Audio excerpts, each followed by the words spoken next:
Ukip could avoid standing candidates in some seats currently represented by strongly pro-Brexit Conservative MPs.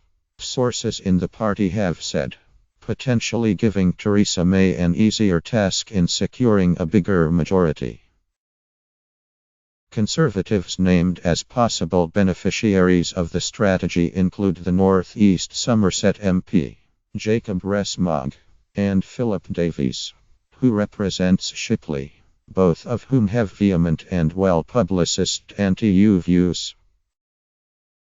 There is also particular keenness among some Ukip figures for the party to stand aside in seats where a pro-Leave Conservative MP is facing a close challenge from the Liberal Democrats, who oppose Brexit.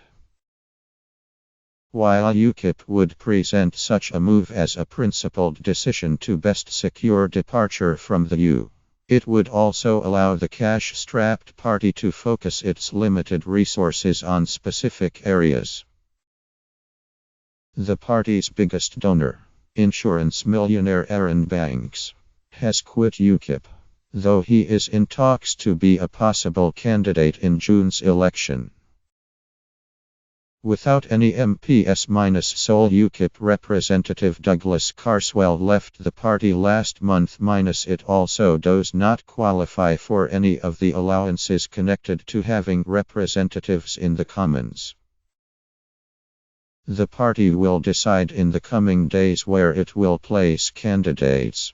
Ahead of this, several senior Ukip sources said there was a discussion over whether it might be best not to contest seats against some Tories who campaigned strongly to leave the EU.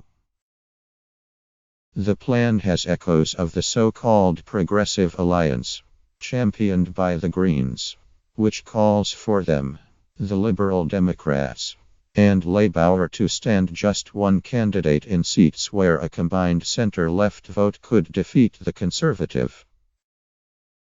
It is a bit like the Progressive Alliance, but it would be entirely unilateral, said one Ukip figure involved in deciding the party's election strategy.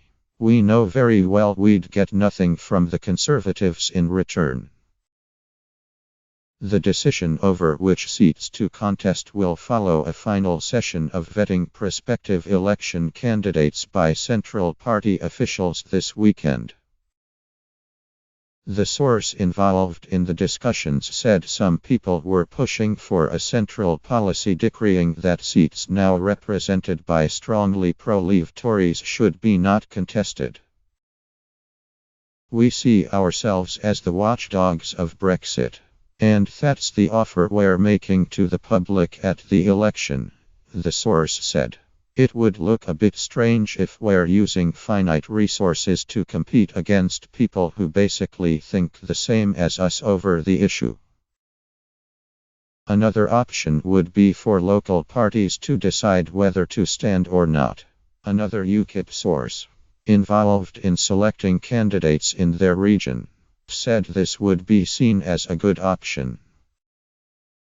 Let's just say that if the order came down that we should put people up against everyone, even one local Conservative MP who's been campaigning against the EU longer than most people in Ukip, then it wouldn't be very popular, they said.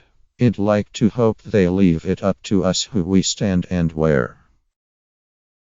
Another Ukip source said this was a common sentiment within the party. If you take Jacob Rees-Mogg as an example, you are likely to get plenty of people who'd say, he's a good egg. We agree with him on most things. Why do we want to oppose him? While such a move would most likely have little impact in the seats held by Rees-Mogg and Davies- at the 2015 election, their majorities were both more than twice the size of the Ukip vote. It could be crucial where the Liberal Democrats hope to take constituencies from the Conservatives.